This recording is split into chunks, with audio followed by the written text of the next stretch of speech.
Hi, my name is Ralph Walker, and I want to welcome you to another exciting edition of the Book Beat, Dialogue in Action. But we're not in the studios this time. We're on the road, and we're going to visit a very important institution in Pasadena, Roman's Bookstore, because they have a very unique book signing taking place today. What if I said the name Muhammad Ali? He's going to be at Roman's Bookstore, and we're going to capture this moment in Pasadena's colorful history. Whenever people were in situations of crisis, of oppression, whether it be economically or physically, Ralph Walker always would lift someone up from a humble beginning to help those people that were suffering. Next question. Ralph is really a man of the people. He's there to let someone have a voice. I'm noted for those type questions, okay? Knowing you're going to be interviewed by Ralph Walker is a little bit like having a 60 Minutes van pulling up to the front of your house. Your wife works for Fox News. No. My ex-wife, God bless you, works for Fox. You know, you try to prepare for, but sometimes you can't. I used to kind of like run when I would see him coming, you know? He doesn't ask the question for the pretty answer always. He's asking the question because that question needed to be asked. Give a one-on-one history on Black Lives Matter. Whether it was in person, whether you worked closely with him, or whether you were just a viewer of one of his shows, you have a part of you that was shaped by him. We need some undefeated right now to reach out and help someone. I can always give a hand. All right, you give a helping hand. He was really authentic. Oh, did you see the game? Did you see the game? Did you see the game? He should be starring in the next movie, Get Out, Part 2. What have the Kardashians done to you, my brother? Ralph's the Godfather. The Godfather. The Godfather. The Godfather of KGEM. And who brings it up better than Ralph? I'm so honored by that, Walt. The man wears many hats. Ralph Walker on location. Wait a minute, I think I got a call. All right. Yeah. I got him. Intellectually curious. Hopeful. Accountability. Tenacious. He's a pillar of our community. That's why you're the town historian, and I'm always trying to get information out of you because you really summed it up so well. I'm doing okay for an old lady. The more people we have like that, the better this world's going to be. Go! And I can cover the gauntlet from A to Z. You pick a subject, and I pretty much have touched base with it. Muhammad Ali, Rosa Parks. You know, everybody knew Ralph. Ralph invented a new form of journalism. When did you start? 1972. And how old were you? 2.5. He got out there and interviewed people, and he showed people what differing points of views were. There was this show on KGEM, and it was that was your source for all history of Monrovia. That was all-inclusive and diverse before it was trendy to be diverse. And that was Ralph Walker, his show. Hey, Snoopy, where you at?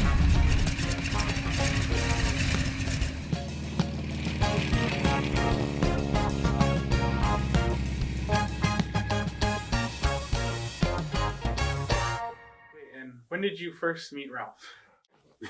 Probably 1965.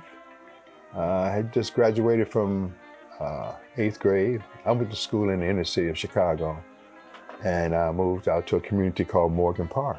I was on the block first. Where they lived there were empty lots.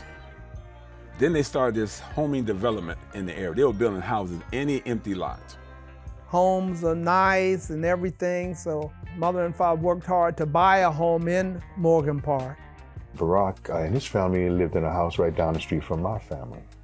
There was the Red Cross, there was me, we were renting. Then you had Barack, okay? He's almost down to the corner. He had like 5 other siblings. And so he was the one that was caring and raising the children in the home. More than likely, it was about playing ball in the street. Everybody hanging out, throwing the ball up and down the street. We would play football against different teams from different communities. And that's what became such a close-knit group, because when you play football, you got 11 guys or more, and you communicating with one another. Rock was the alpha dog. He was the leader in the instance that, not a bully, but if you started something, he was like, okay, look, pick it up. Come on, don't stop dropping off, you know. We protected each other, and we looked out for each other, and we built a strong camaraderie with each other. Prior to that was the peak of the civil rights movement from '54 on. The death of Emmett Till sparked all kind of, hey, we're tired of being killed, was really the cry of that period of time. My mother used to visit Emmett Till's mother. Morgan Park was the high school, was most where people became acquainted, and we attended the high school together since we lived right down the street from one another. It was a predominantly white school. It recently started being integrated in many ways from the history similar to like going to Monrovia High School. So black students was together and black consciousness was rising too, okay? And we met a guy, his name was Yolan, and he told us about the Black Panther Party. So he said, well, come on down to the West Side to a meeting one day. Prior to the Black Panther Party, we had gotten involved with this group, and we collected donations from people to hand out food baskets during Thanksgiving holiday. So that was our first probably opportunity that we had to contribute and do something positive in the community of Morgan Park. After that organization, it was called The Black I Met. It means the Black Truth. After we participated with this organization, we got involved with another organization. It was called The Order. You know, we were all involved in the Back to Africa movement, so all of us changed our names. And right now to this day, we all still refer to each other as the names that we gave ourselves. And after we had this experience with The Order, we felt like we weren't doing enough. It was about 15 of us. We took the train over to the West Side to check out the Black Panther Party. Chairman Fred, he teaches political education class on the roof. So we had a chance to speak to him, and he spoke to us. I'm the deputy chairman of the state of Illinois Black Panther Party, Fred Hampton. And he gave a speech about truth to power and power to the people. The only party which exists in the United States today that represents the people. Why Black Panthers needed a self-defense, why we needed that. And I was hypnotized, mesmerized, because it was in light of all what was going on, especially in the city of Chicago. The death of Dr. King, Malcolm X, Robert Kennedy, the Vietnam War, '68 convention that they had down there, how they went after white people. And if you watch the Chicago 7, you see how they beat them then. Chaos was the ruling theme of the day. You could pick up a newspaper and there was something going on that was riveting. And we felt, well, we can participate in some of these programs and maybe help out with some things that are lacking in the community. Everybody joined up except me and Michael. And I admire what the Panthers were doing. I really admire what they were doing, but you gotta understand, the south side of Chicago, the neighborhood was, you had to lock your doors, the pace was slower, it brings about a different attitude. And I was soft because I was a south sider. And he was the kind of guy that said, well, I can't be on the sidelines. He gotta participate. Go back to Morgan Park with my little cadre, a group of people. We developed a section in our community in Morgan Park. It was called Section 9. I want to say in the beginning, those early days, it was like 28 of us. Section leader Yolan, I was second in command. So we all got involved with the Black Panther Party and some of their programs. Free sickle cell testing, medical clinics. They offered transportation to some of the prison systems for people that couldn't get to visit their loved ones in the prisons. We sold newspapers, which was fairly easy because people were ready to hear what we had to say. And so we didn't have any problem selling the newspapers. Eventually, we opened up a chapter in Morgan Park where we had a little building where we would store newspapers, and we had printing press where we could print leaflets and flyers and things like that. Well, one day, the police or the FBI, they came to the building, they knocked down the door, and they tore up everything in the building, they wet down all the newspapers and everything, and then they came back the next day with a bulldozer and they leveled the building. You know, it was like we were not going to be defeated. You know, we kept pushing no matter what. I started a Breakfast for Children program. Children showed up, and it wasn't like just 5 kids showed up. It was like 50 or more. So the need was there, and the Black Panther Party realized that. See, the Black Panthers was all about free services to help the people in the community. And for some reason, the federal government or the powers that be didn't want us to participate in those type of programs, or they didn't even want us to exist. And one day, a government official, he was in a suit, in an unmarked car, he spoke to the priest. And the priest, after he spoke to the agent, he came to us and told us that we could no longer serve children in the facility. We didn't let the system defeat us. I ended up taking the children and all the food and stuff that was donated to us, brought to my house, my parents' home. And all the girls and all us guys, we sort of put it all together, and we started feeding the children through my parents' home in the basement. And we would bring maybe 15 or 20 in at a time and feed them breakfast and then send them on to school. So now you have a Breakfast for Children program throughout America now, taken from the Black Panther Party. We participated in protests at school, tried to get a Black History program started in the school. And the FBI was there, they were filming everyone. Our phones were wiretapped. You know, my home phone where my parents lived, you can hear the tape spinning. You pick up the phone, you can hear the tape spinning. So the party was real. I knew Fred Hampton. He was a very low-key, down-to-earth guy, but he was so real. When he turned on real, he elevated you. You can jail a revolutionary, but you can't jail a revolution. Right. You had to be pretty brazen to dress up in the Panther attire. A leather coat and a beret on. You always usually want to have a beret on. The women liked it. Wow, he in the movement. That was a key word, in the movement. Everything would be all right if everything was put back in the hands of the people. And we're going to have to put it back in the hands of the people. The sisters, they were phenomenal, man. They could pack a piece. Oh, they were on point. And they helped keep the party alive when a lot of the head officials were being incarcerated, I should say. Plus raising a family, plus they had kids, and maybe they helped running the daycare center. They were the strength of that party, almost like Wendy Mandela when Mandela went into prison. Elaine Brown ran the party for a while. Tupac's mom was deep into the party. They were held highly for what they were doing. Ralph comes from a generation that was faced with the draft for Vietnam. So 68, out of high school, what do you want? You graduate from high school, you got your diploma, you made your parents happy, you done walked across the stage, okay? You don't want a letter from Richard M. Nixon saying greetings. Greetings? You just been drafted? Oh, hell no, you just done messed up my whole life, man. I learned that I had 3 options. A lot of folks were going to Canada. Some were placed in jail.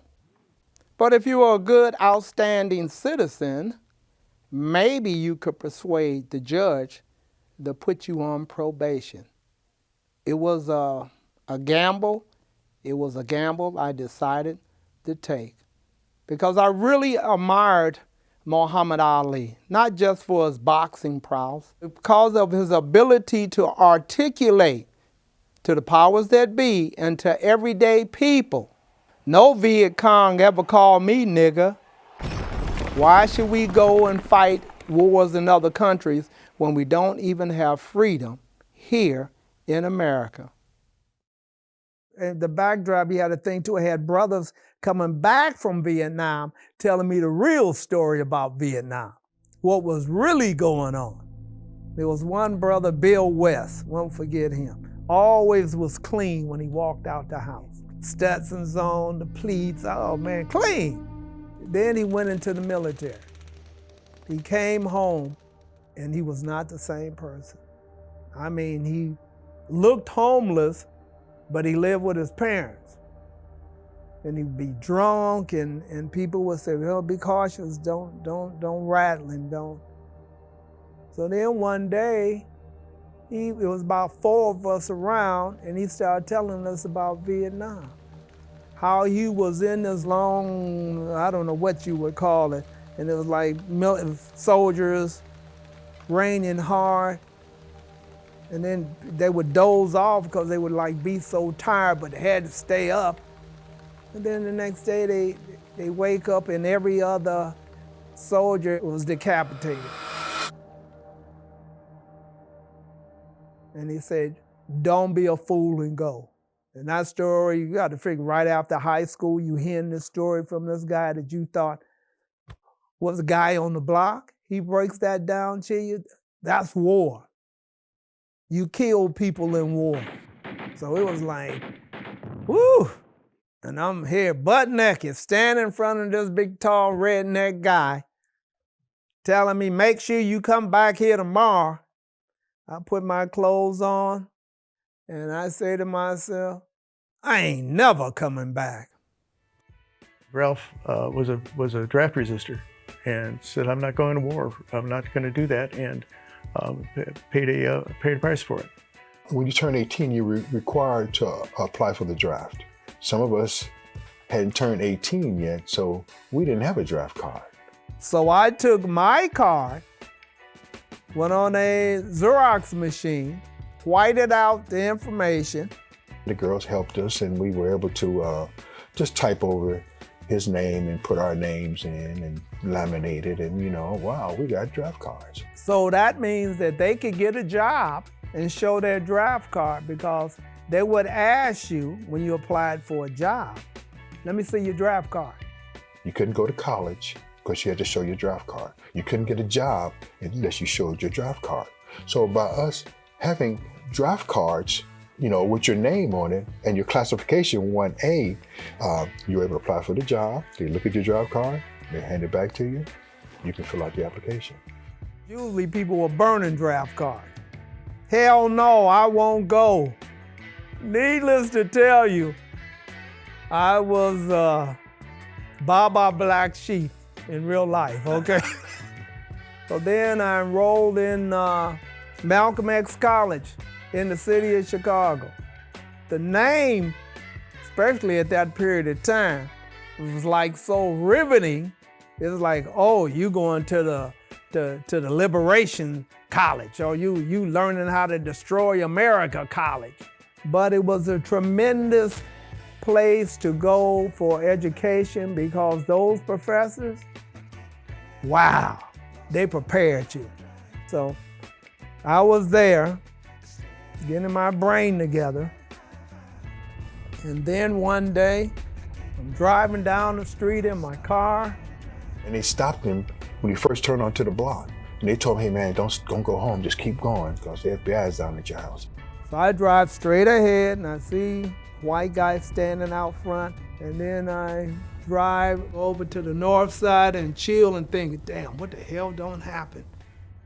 So I go home and my parents are irate. FBI, boy, you got the FBI coming to the house? What's going on?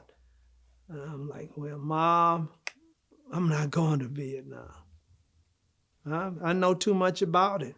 I ain't falling for the save democracy and all that routine. I ain't going for that. No. And my dad just threw up his hands like, your life is run, destroyed. I decided to go to court. United States District Court. Mr. Ralph Ronald Walker, docket number 71 CR 488. The Honorable Judge Campbell asked me, what are you going to do? I said, Your Honor, I'm going to go to Loyola University. He looks at me with a sinister look because he went to that college. So he probably was thinking, who the hell does this guy think he is? So he said, okay, see me when you're done. So I'm placed on a 3-year probation. In that time, Ralph Walker, Barack, can't keep still, so what do? Me and 2 of my friends drive down to Mexico City. 3 of us, me, him, and Nep. So we went to Mexico together. It was in 1970. I just bought me a new car, 1970 Chevy Malibu. The Olympic Games had just ended. John Carlos and Tommy Lee had put up the black fist. The right glove that I wore on my right hand signified the power within Black America. The left glove my teammate John Carlos wore in his left hand, made in art, my right hand to his left hand, also signify Black unity. And we drove down there and stayed a month. We went to Chilapa, Chilpancingo, Iguala, Cuernavaca. So we ended up driving all the way down to Acapulco, all the way down to the beaches of Acapulco. But we enjoyed ourselves. We had a wonderful time. But I make it back in time right before I had to see my probation officer. So I can remember I pull up like a day before, get home and like, wow, I made it out of Mexico back to America. Whew, wow. And he sees me and say, you've been gone for a while, huh? And I'm like, no, I'm here. He said, okay. I knew he had to know, okay? But that was an experience in itself. 3 years of dealing with that. Every day I would leave my apartment, I would be stopped by the Chicago police. That happened for over a month and a half. Get in the car, drive, lights come on you. To the point I started knowing the officer. Too much was going on. Hoover declaring the Black Panther Party the most powerful organization in America. And he went out, sought out to eradicate them by assassinations. One in particular, Fred Hampton, December 4th, 1968, in a pre-dawn raid by the Chicago Police Department. Over 90 bullets shot at a 21-year-old man. After Chairman Fred was killed on the west side of Chicago, they suggested that there was an infiltrator within the party in Illinois, and so they suggested that we go underground. The party was taking on different elements that I just wasn't comfortable with.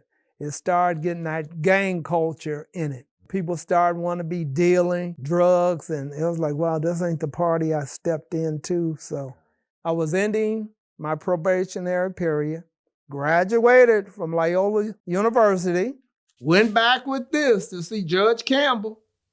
He invites me into his chambers, and I'll never forget the Chicago Tribune on the front page was a helicopter flying over the embassy with a string of people trying to get on out of the helicopter. He looks at that, looks at me, and said, you were correct in what you did, young man. And I said, what about all those other people? The ones that maybe he didn't get probation to? Maybe the ones that got 5 years in prison, whose life is never the same and never have been the same? So I left out of there, and I was just in glee reflecting on, what was the song? Rare Earth, I Just Want to Celebrate. I was as happy as a lark, okay? I knew I had accomplished something that no one ever be able to take away. And then the blizzard of 1979 hit the city of Chicago. It was like 18 below zero. They had about 4 or 5 feet of snow. Everything was on lockdown in a sense. And Barack called me and said, man, I had enough, man. I got to get out of here. It's time for me to make it to California.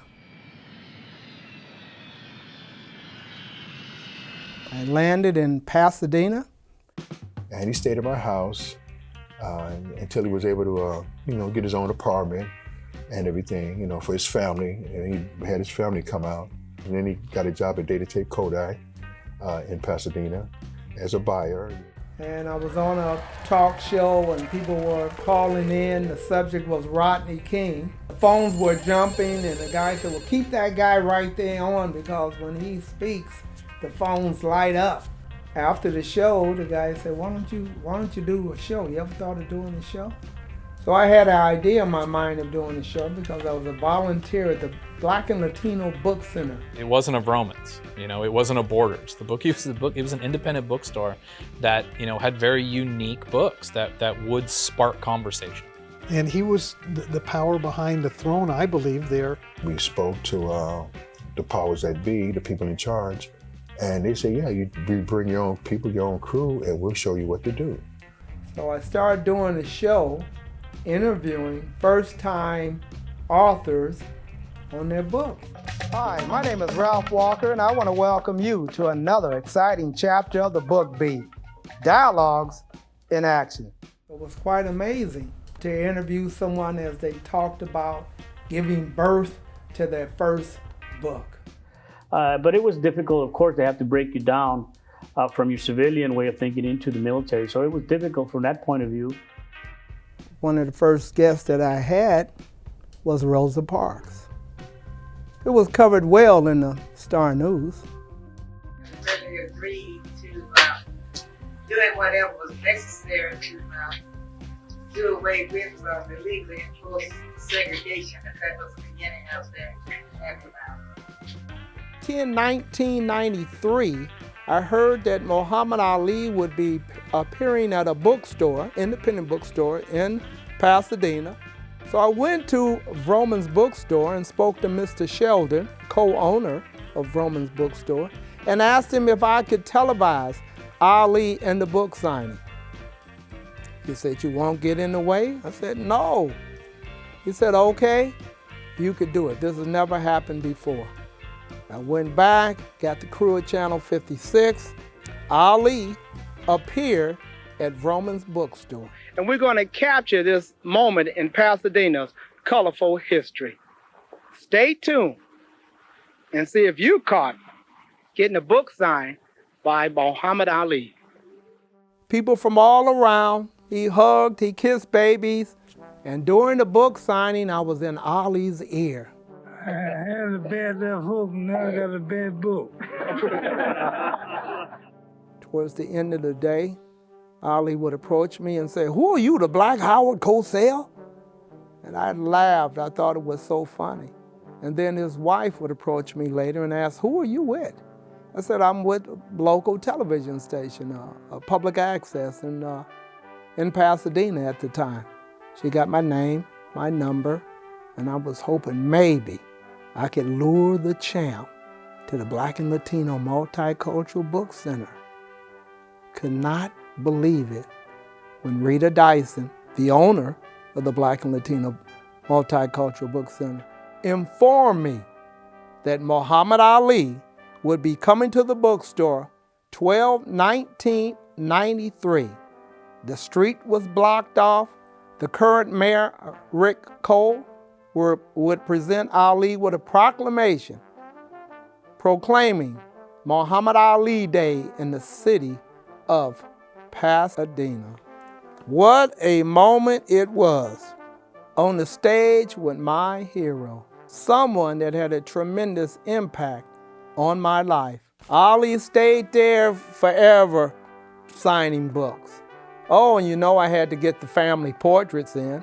It was amazing to think that I would meet someone that had such a tremendous impact, not just in my life, but in the world. An international hero and an American icon. And then I started bicycling shows, bringing shows from Pasadena to Monrovia, and the rest became history. Being a kid in Monrovia, you grew up watching KGEM, and he's just kind of always there. Seeing Mr. Walker on KGEM-TV unlocked something for me. It allowed me to believe and really see that that's something that I could actually do. And then anytime I saw him after that, it was, you know, oh, hey, that's the guy from KGEM. I mean, there used to be some very, I would call it very low budget productions. Even for KGEM standards, they were low budget. Because cable companies, by law, had to have public access. So KGEM was created, was housed over at Clifton Middle School. It was tight, you know, they sort of carved out a little area for my office. The school was very welcoming and appreciated us being there. The kids got involved. Oh gosh. Make sure that everybody brushes their teeth before they go to bed tonight. Mary Ann was our first choice as a president, and we brought her in and she helped organize it. I received a call from the mayor of Monrovia at the time, Bob Bartlett, who asked me if I would be interested in running for a seat on the board to govern. And so we had a whole brand new board that we were voted on by the citizens. We were the ones to create the nonprofit so that we'll be forever a separate entity. You know, it was Monrovia Cable Usage Corporation. So, it was a work with the board, kind of present ideas. But, everybody sort of felt that really that the best thing that kind of described what we did, we wanted to, we weren't specific to Monrovia, we wanted to be able to expand to other towns. So community media of the foothills really just came to the forefront in the discussions with the board. Well, like anything that's brand new, you don't know what it is. Some kids would roll around with a camera and come in and splice it all up and show a show. But the interesting part about it is that you would hear from people, oh, that show on KGEM wasn't very good, okay? But you know how you draw that opinion? You were watching KGEM. When the majority of people in town have cable, and Channel 3 is your channel, that's incredibly valuable. Like in the 80s, to be on KGEM was like, oh my God, I'm on KGEM, oh my God, word of mouth. Public access was the main medium to be able to say what you wanted to say. And I think Ralph was perfect for that time. This is Ralph Walker reporting for KGEM News on 3. Well, Ralph had his show. Marlene was doing a show where you were learning about people's careers. Story Lady was doing children programming. Senior Tom was interviewing anybody he can get his hands on. Ralph was always bringing up KGEM. Make sure you get KGEM in there. Make sure you do this. Make sure KGEM is acknowledged. Ralph wanted to make absolutely certain that KGEM was recognized for everything they do.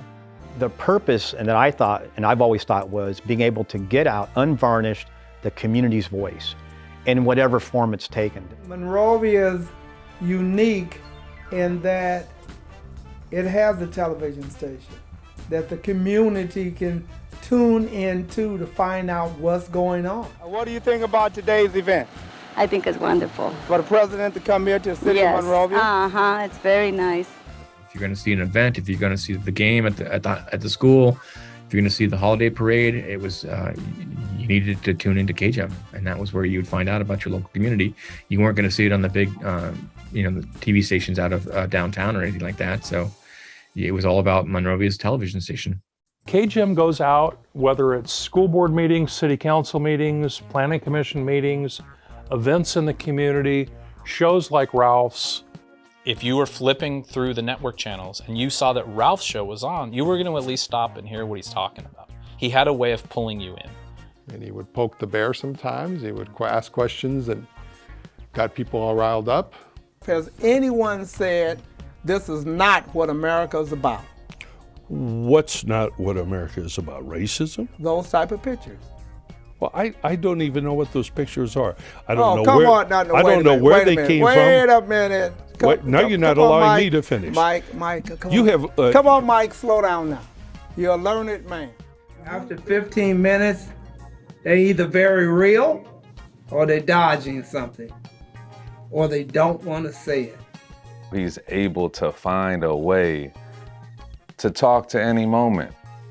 That ability to read a room, it's super powerful, and I've seen his ability to stay calm in any room and really remain engaged in the conversation, to know where it's going.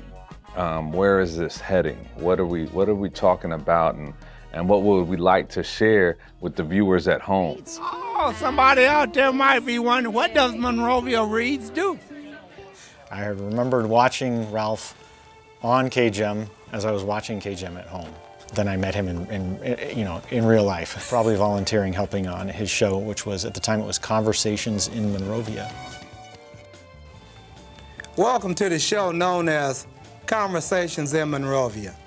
Conversations in Monrovia was a sit-down, 1-hour interview where it was a slower interview. It was more, I think, what you would consider a podcast today. For example, if I were to ask you, where are you from, Roy? Where are you from? Oh, when I look at the map, you would say, where? I'm from a little place called? My ancestors' community and where I grew up would be in the northern part of the Philippines. He would find out that some person of interest was going to come to town, have an art installation somewhere, or they were an author and they were going to be at Vroman's. And he'd find a way to grab them and bring them on the show and just talk. It's very cultural. Just talk about life, talk about who they are. All right, what made you write the book? Actually, the reason I had written about 5 novels before this, so I had this yearning to write, I guess. You know, Ralph had a nice touch, but he wasn't afraid to ask hard questions and let people know that, you know, what are your concerns or what are your thoughts around particularly difficult issues or anything like that. So he wasn't afraid to ask the tough questions, and when he got community leaders in, he would certainly press them. Why out of 34? How did he jump out from the crowd to say he's the person for the job? As an elected official, I want to be held accountable, and he does that with all the elected officials and making sure that we're looking and listening to every single perspective, and I think Ralph does that beautifully. When he was interviewing or talking to us about things in Monrovia, it was not because he had a, quote, personal stake. He was asking questions about things in Monrovia he may or may not have known the answer of, but he was asking the questions from a different perspective that always educated us. It's such a challenge with the library. Why can't something happen? Yes. It is a huge challenge. Libraries cost a lot of money. We're basically talking about a new building. He has always asked the questions that our viewers, the citizens of Monrovia, and frankly in Southern California, want to ask and want answered. We compared him to Huell Hauser. Huell Hauser should have been compared to Ralph Walker because Ralph just had this curiosity. All right, Mr. Williams. Yes. What's your connection with this gate? My connection with this gate is my daughter owns the house. He really wanted to know, you know, what you thought, where you're coming from, what your feelings were. So what was your driving force? I mean, pretty sure you had a lot of obstacles in the way. You didn't wake up every day still saying, oh, that PhD, I'm going to be there. I never thought of himself as being above anybody. Always there to help, always there to give good advice. He also had a way of talking to people with respect. Sometimes he would be interviewing teenagers. Usually by the end of the interview, the kid felt better. You know, they first walked in and they go, oh, well, is he another adult that's just gonna kind of look down on me and not think I know anything or if it felt anything because I'm young. And in the end, he just treated him like anybody else. And they felt that, you know. They felt that he listened to them. I want to thank you so much for coming here on the show. I wanted to ask you, what's the last good book that you read that you would recommend to the viewers out there? It's not a last book that I've read, but I have 2 actually. He was much more interested in like the personal details. You know, he wanted to know how I felt. He wanted to know how my classmates felt.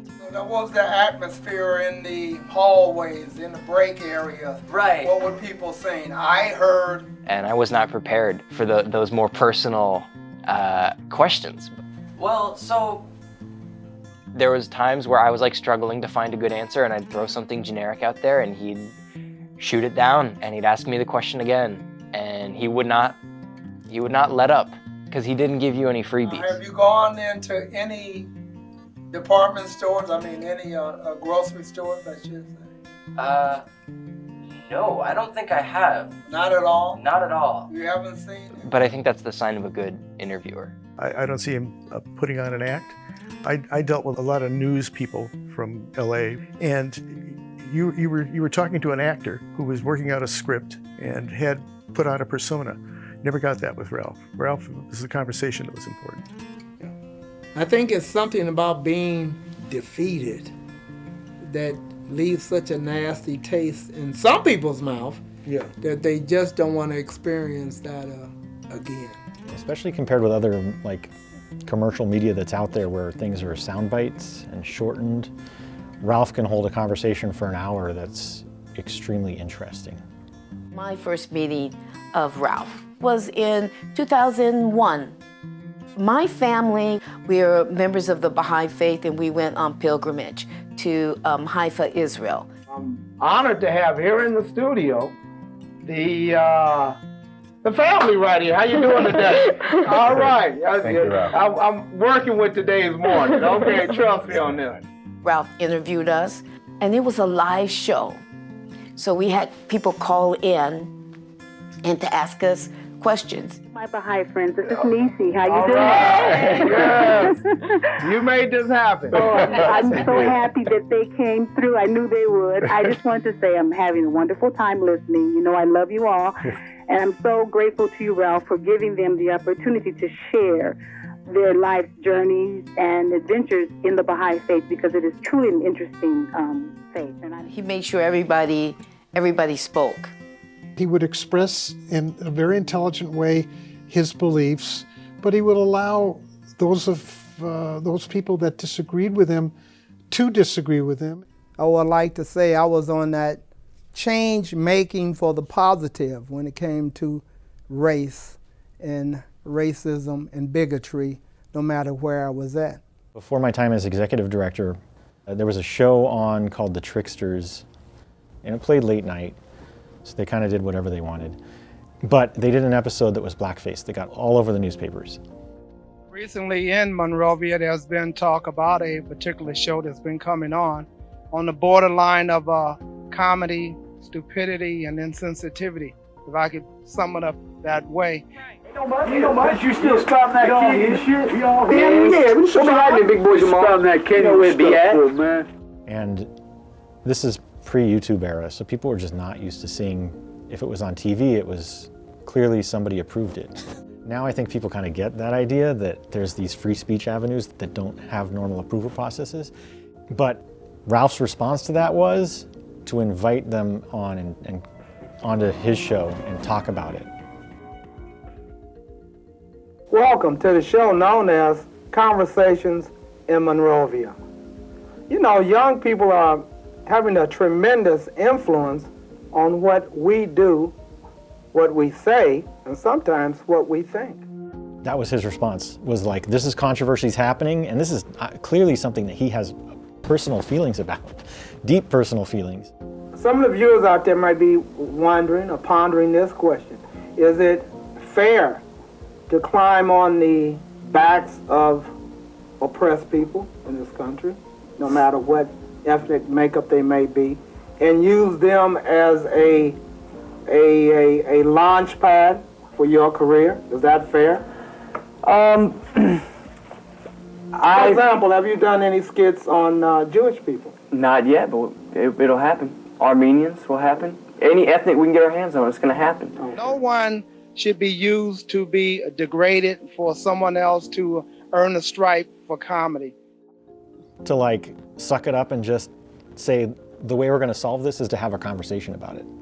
So let's hope this has been a educational experience. I know it has been for me, for yourself, and for you. Is oftentimes it is said that you learn more from your enemies than you do from your friends, because the enemies will tell you where your weakness is at, where the friends will just laugh and gloat in your face. My message is to educate, to make people aware about some of the things that may be happening in the community, around the community, and bring it to them so that when they do turn on that television set, there's something profound is coming on.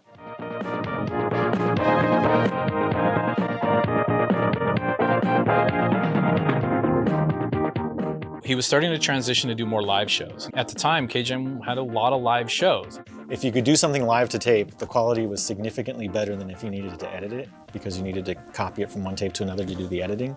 So just switching over to like live on the air was not a big transition. And so Ralph started doing those.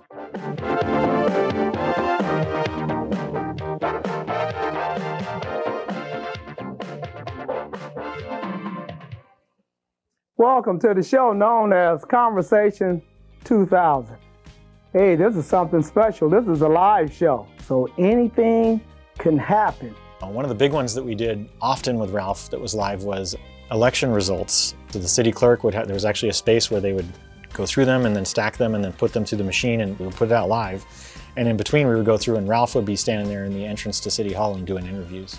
All right, coming to me live and direct. How you doing today? Pretty good. All right, and your name to the viewers out there. You've been hanging in here for a long time. Candidates would come in to look at the scoreboards, and it brought that hometown reality into people's living rooms. And we had devised a little earpiece for them to be able to hear. It was like the city clerk would walk in and we would get a printout downstairs and we would type in the results while she was trying to read the results out live. And then we would cut to Ralph in the lobby. All right, coming at you live and direct, and you know I'm the one that always has the breaking news, and the breaking news is, read out those tallies. But there were times when Ralph couldn't hear, and so he would just wing it. And he'd just grab somebody and start talking, and if Jason went to him, he went to him. If not, you know, Ralph was a pro. He just plowed through it. Any predictions?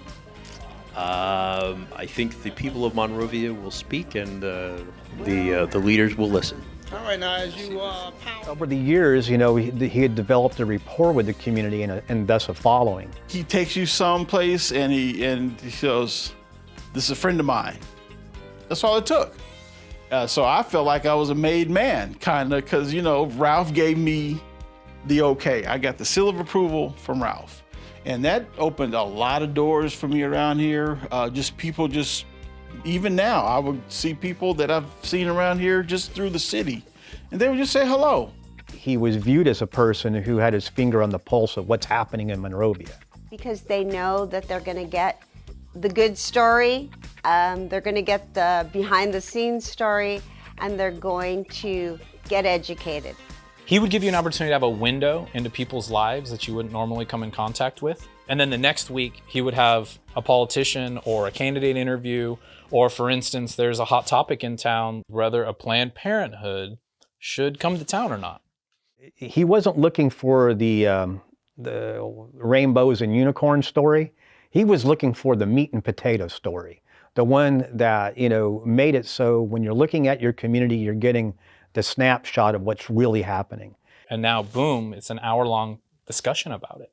We are a group of Monrovia women of all faiths and all walks of life, committed to life, and we are opposed to the Planned Parenthood abortion facility that is coming to Monrovia very soon.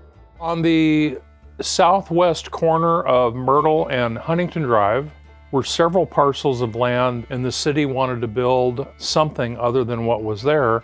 There's one of the parcels down there, which was smaller, was being purchased by Planned Parenthood, and they wanted to put in one of their facilities there.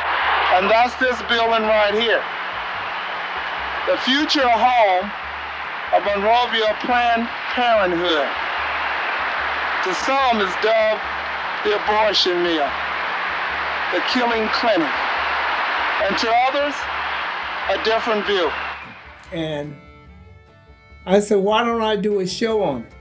Because council meetings were running into like 10:30, 11 o'clock, 12 o'clock at night, speakers coming up. Madam Mayor and City Councilman, I've been trying to find out what Planned Parenthood does with the dead babies. They are a money-making machine, they are a giant public relations machine, and they will do more than any other business to destroy the peace and tranquility of our town. It was a very interesting time in our city's history. There were frequently 2 rows of Catholic nuns, and they would pray for us. I talked to one of them, and she said that they were praying that we would do the right thing.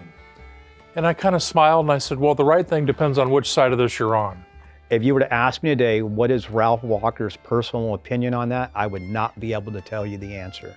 And the reason is he did a masterful job allowing the people who were on both sides to have an equal voice stating their positions. The guest that I had was the president of the Pasadena chapter of Planned Parenthood. I have been with Planned Parenthood as the CEO for 22 years.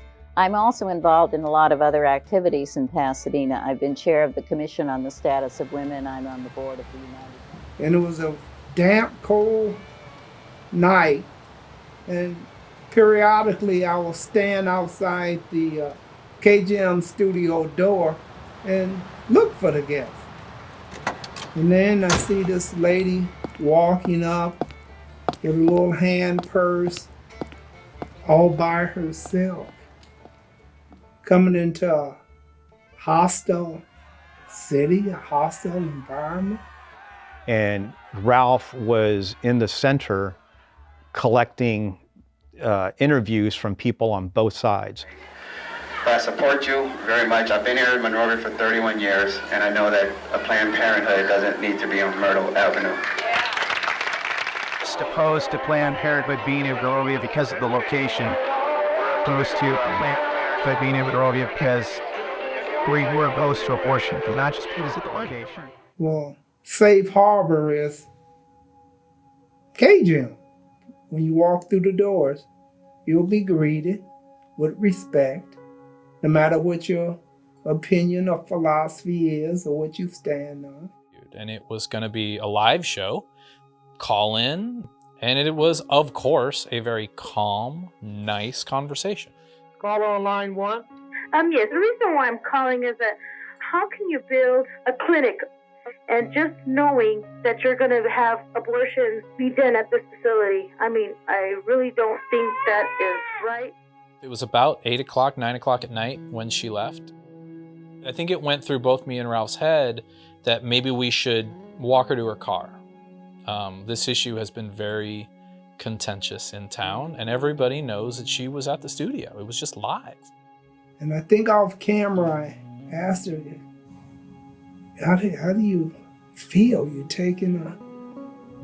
And she tapped on the purse and she said, higher protection. And I was like, wow, this lady is brazen and pretty bold. But don't you think that someone as young as 12 or 13, say, making a decision of such gravity and importance and impact on the rest of their lives, don't you think their parents have a right to know what's happening? Well, I think in most cases, and nationally in a survey, we determined that 55% of young people of any age do involve a parent or both parents or a relative in their decision. And that's fine for intact families. A lot of young people do not come from intact families. Regarding the Planned Parenthood issues, the city has no right to treat this facility differently from any other similar use. The city bought it from Planned Parenthood and demoed it along with everything else that was on that corner. Good evening, Cyrus Kemp. I'm with Monrovia City Watch. It was also in the time of 9/11, and it was a scary time for America. And Ralph Walker was bicycling in a show from Louis Farrakhan. I'm sure everyone here is aware of the cowardly attack that was perpetrated on the United States Tuesday morning, the World Trade Center, the Pentagon. I remember coming into work. This is several hours after the events happened in New York and in Washington, D.C. and Pennsylvania. And my initial thoughts were, this is in the very first few hours, was these terrorists. We're going to do business as usual. Later that day, I got some phone calls from people who were very upset. And they told me that they felt that America was also being attacked from within Monrovia. And Travis was like, yeah, we're getting phone calls because Louis Farrakhan's on. And people are flipping between like NBC and CBS because we're between them. And they're seeing Louis Farrakhan. And it was angering people. And that attack was coming from community access television. That morning, like, one of the first things scheduled was the Louis Farrakhan show. And of course I get in, and the first thing I've got is like a message from somebody saying Louis Farrakhan had something to do with this. Louis Farrakhan, this, that, and the other thing. There was controversial issues with Louis Farrakhan. The program that was played out that morning, as a matter of fact, Farrakhan speaks. So we gotta throw that rider off our back. The ideology of that program is one that doesn't find any fault with what happened Tuesday morning. And then Ralph was getting the questions about, like, why are you putting this on? Why are you putting this on? What is this about? It wasn't necessarily Ralph endorsing every single one of Farrakhan's specific, sermons, speeches, or ideas. People have a right to hear these ideas and decide for themselves. I think that goes a lot into Ralph's views of free speech. He's very adamant about other people being involved in the conversation. What he told me was, I wanted people to hear a different point of view. Hi, I'm Karen Suarez. I am the chair of KGEM, Community Media of the Foothills. I was just informed by Monrovia City staff just yesterday regarding concerns over a playout. I remember getting several complaints from people who were like, and I was like, if you have a complaint that's like, you don't think it should be airing, it needs to fit these criteria. I did watch his shows that were playing out, and I did not find anything in the shows that were playing out that incited violence or violated any of the rules. There's a legal precedent that allows producers on public access to do literally anything they want. Nobody was ever able to show anything that made us be able to even put it into safe harbor after 10 p.m. It just wasn't, the content wasn't there. We are guided by the Telecommunications Act, and we cannot pull a show for any unwarranted reason. Community Media of the Foothills operates and runs all of their programming completely independent of the city. So the city council does not have any say whatsoever as to the programming that goes on in there. It did bring a lot of controversy. There was articles in the newspapers, in the Pasadena Star News, and our local newspaper. There was a lot of people protesting and people upset. I can tell you and I can guarantee you, as sure as I'm standing here, the Reverend Minister Farrakhan will not condemn the acts which his Islamic brethren committed against the United States just days ago. It definitely became like the Monrovia story about 9/11 partially started having something to do with KGEM was airing Louis Farrakhan. We don't have to extend any courtesy to him, and I don't think you should either. Are you ready to give him the right to speak, to have a TV show if he so desires, in the name of something called free speech? I tried to explain to them, please come in and do your own show and talk about your feelings and views, and I thought we were good. I thought we came to agreements that it was important to have freedom of speech. It's vitally important. You need to be able to have the ability to voice your opinion. And sometimes that opinion goes against other people's opinions. But it's important to have that freedom of speech to try to start that dialogue and see other people's perspectives. If you're unwilling to listen to the opposition, you're a fool. Because sometimes they're right. The thought of someone being so closed-minded that they wouldn't listen to anything other than what they have, their preconceived notion on life, they're really missing out.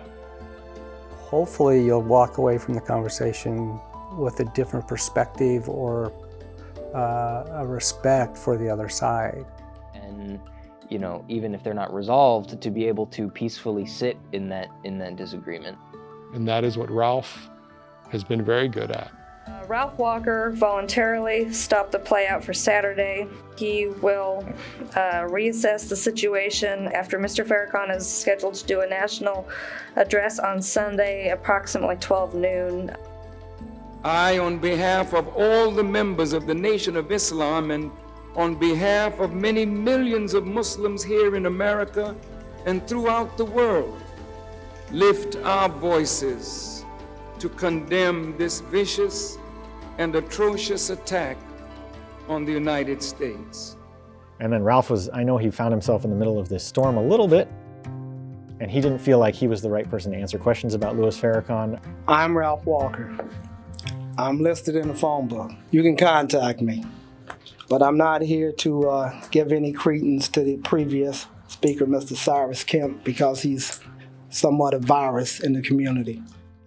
At that point, he found somebody from the church that was associated with that in Monrovia to actually begin to sign for those instead, so that they would be in a better place to answer those questions. I'm extending an invitation. Members of the Buddhist Compassionate Relief Organization is going to extend a prayer visual to the community, and that invitation is to everyone that wants to come. And the best thing that you could do right now, rather than get caught up in rhetoric and name slinging, the best thing that you could do right now is go to the City of Hope and give some blood. Thank you.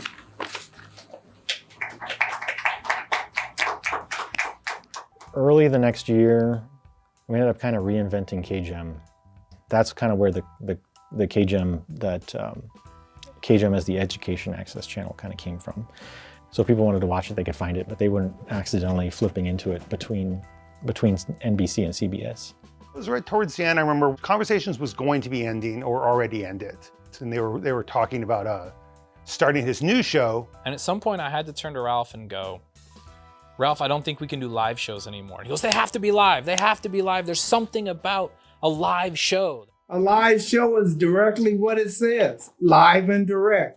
When you get a phone call from someone in the community wanting to express their view about something, or a person running for office, or a person currently in office, is quite invigorating and challenging.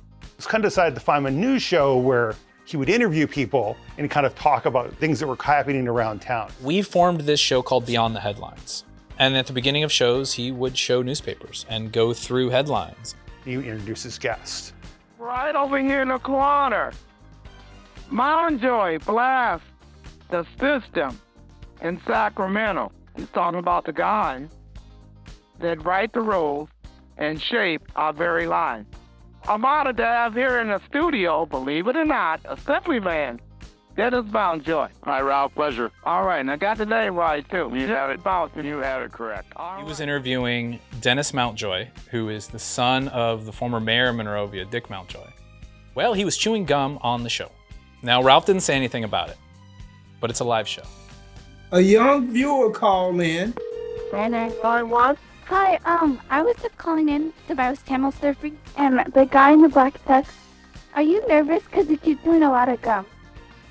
That was from a caller.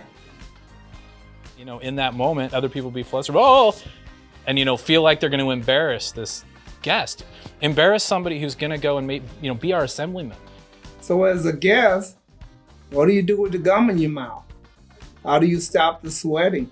This is live. I can't erase that call and say, In that moment, Ralph, I think, chuckled a little bit, probably threw a jab himself and also helped this politician get out of that awkward situation. You have a question? Don't be nervous, though. Oh. Okay? Okay. It's kind of odd. Are you enjoying the show? Yeah. Any aspect, any take on high gas prices, homosexuality, is the servicemen to have 10 extra days to have their votes counted in elections? What other question do you have for the assemblyman? One thing about Ralph that I love is that he cares about what's going on now, but the way he connected history to modern times was amazing. We were doing shows about the history of the area.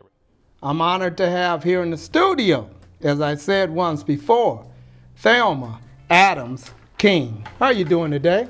Fine, thank you. All right. Very honored to have you here. Ralph had a shovel sometimes, and he just had to dig and dig and dig to find things that other people didn't, or to find things that, maybe people didn't care enough to do, that people didn't care enough to research, but then he puts it on the show and it becomes common knowledge.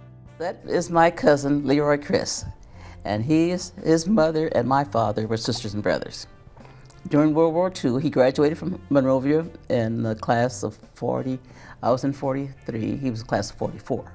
You know, there's a Tuskegee Airman that we all know went to Monrovia High School now because Ralph dug that up and he made it a mission to make sure people understood that. I can hear a viewer out there right now saying that Monrovia High School had a Tuskegee Airman. Graduated from Monrovia High School. And that's great. Don't take me off this ride because he graduated from Monrovia High School and there's not a plaque or anything up there that's saying that someone involved in history of that magnitude is not even there. I couldn't believe it. So I started doing research and trying to make something happen. Ralph made it his mission to make sure we bring those out to the forefront.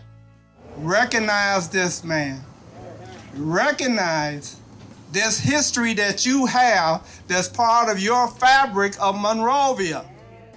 After completing the 1943 football season as co-captain of the Monrovia Arcadia Duarte varsity Wildcats, he volunteered to serve in the United States Army Air Force. At the end of his basic training, he elected to become and was selected to be an air cadet in the All-Black Air Force in Tuskegee, Alabama, thereby becoming one among the original Tuskegee Airmen. When he went back after serving in the service, they refused to give him a job simply because he was a black man. That's like, you got to be kidding. But he still was a Tuskegee Airman. All right, let's hear the name Leroy Buster Chris out loud. Let's hear it. Leroy Buster Chris. All right. When you want to create a change, you got to move forward with what you were blessed with. And I was blessed with the ability to engage in conversation. So I used the public access as that platform, as that forum to encourage people to come to Monrovia and tell their story. Because at one time, nobody really wanted to come to Monrovia. Monrovia historically was a Jim Crow town. Blacks weren't allowed in restaurants. The schools were segregated up through junior high level. Neighborhoods were blocked off for black and brown residents.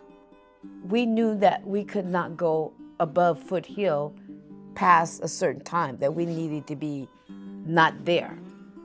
There was no signs, but you just knew. You knew. There's one story that got away from Ralph, and I know it eats at him, and I guess it will continue to eat at me too, and that was the alleged suicide of Mark Edward Allen in 1971. It was something that everybody else just kind of let go, but you know, being Ralph Walker, he could not let it go. He will not let it go. When people talk about the revolution or the riots or the uprising that took place in the 70s, they never mention a young man by the name of Mark Allen. Mark was a 13-year-old African-American boy, a very troubled youth. He was on probation, he had been declared incorrigible, he was dodging court dates, and he got arrested in November of 1971 for stealing a $90 leather jacket from a men's store. He was caught immediately. He tried to run out of the store with it. The boy wanted to be caught, it seemed like, doing everything he could do to get into trouble. He was arrested and taken to the station and put in a cell, and his parents were called. And I'm so surprised that they kept him in jail overnight. He was a 13-year-old boy. Several hours later, the jailer came in with a meal for him. And he was hanging by his trousers that had been looped around a crossbar high up, and he was dead. This was at a time where it was very difficult in Monrovia as far as race relations was concerned. So many, many people were very concerned about it. I know when the pastor of Second Baptist Church was sent to Monrovia Police Department, he started crying because he understood. He knew what happened. There was testimony later that there had been a struggle during the booking process when he was mouthing off to the booking officer, and took a swing at him, I think, and may have spit at him, and the officer pushed him down. The police have admitted to that. The coroner said that he had hanged himself, that everything was conclusive to the hanging. But there was this heavy suspicion in the black community that the boy had been murdered, that the policeman had choked him, and that the police were covering it up. Well, isn't that like the standard procedure, especially during that period of time? Yeah, the community didn't believe it at the time. The black community didn't believe it at the time. Right. This was 6 years after the Watts riots, so there was a lot of upheaval around those kind of issues anyway, and Watts had sort of set the script for what was about to happen. 21 fires were deliberately set within days. Firemen were coming in from all over the county. This went on for a week. It spread to Duarte and to Irwindale before it was through. The firemen couldn't keep up with them. There was also a drive-by shooting of a white young man. A boy from the high school named Kurt Davis is sitting out in front of his house in the early evening with a couple of his friends. He's sitting on the curb, and a car goes by slowly. There's a shot rings out from the car, hits Kurt Davis in the face with shotgun pellets. He loses an eye. The next morning at Monrovia High School, the word is out of what just happened, and the fights start. In the meantime, the Nazis show up in downtown one day, unpack their cars, take out placards that read "Go back to Africa" and "White Power," put on their armbands and their swastika flags, and they march to City Hall, where they're arrested for disturbing the peace and agitating. They finally get it calmed down at the high school because the parents come in and start patrolling the halls. And they did it beautifully, and it's ultimately what started to turn everything around in town. That parents group that took control of the schools and took control of their kids. And that was a catalyst for change. Police Chief Ray Ellis was retired soon after this incident. 1995, Monrovia was declared an all-America city and a model for the nation for solving those kind of problems. Though you cannot forget where it is that you come from, I found a place that feels right to me. And when you look around to decide where you go next, Monrovia, California is where you wanna be. Yeah, where you wanna be.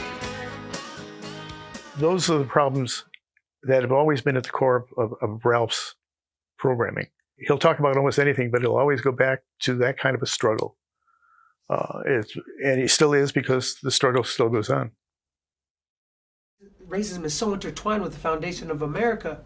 When you speak out against it, people, like I said earlier, think you're speaking out against America. But how else do you clean clothes without agitation? It's the liberation of African American slaves in the United States of America. They put him in a cage for 27 years. Remind people of the bravery and the unity that occurred around ending slavery, then we can inspire people to keep working toward equality and compassion and oneness. Because it liberates them also. Absolutely. When we hate somebody else, we hate ourselves. When I first met Ralph, like I said, it was not an easy introduction. And the person I know today that I've grown to respect over all these years is my friend. Ralph, you're awesome. We love you. Everything that you did and have done for Monrovia and do for Monrovia is very, very much appreciated. You really have been one of the highlights of me working here, and every time I have a conversation with you, I feel like I come away knowing something new. And I really am honored and blessed to have been able to meet someone like you. So thank you for everything you do.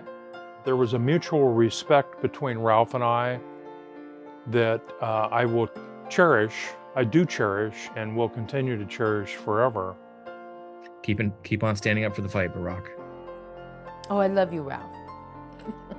And thank you for bringing your experience, your voice, to allow other voices to be heard. And just thank you for being you, being the best you can be. Hey, Ralph, love you, brother. praying for you. I love him, and I'm going to miss him, and the world's going to miss him. I feel very lucky to have known him. He was a great friend. I'm going to thoroughly miss him. I loved him. He was my best friend. I'll never forget him as long as I live. I use the media as my weapon in fighting bigotry and racism. Come and be a part of moving forward. I ask you as a viewer, get up and get involved. And you can create a change for the positive.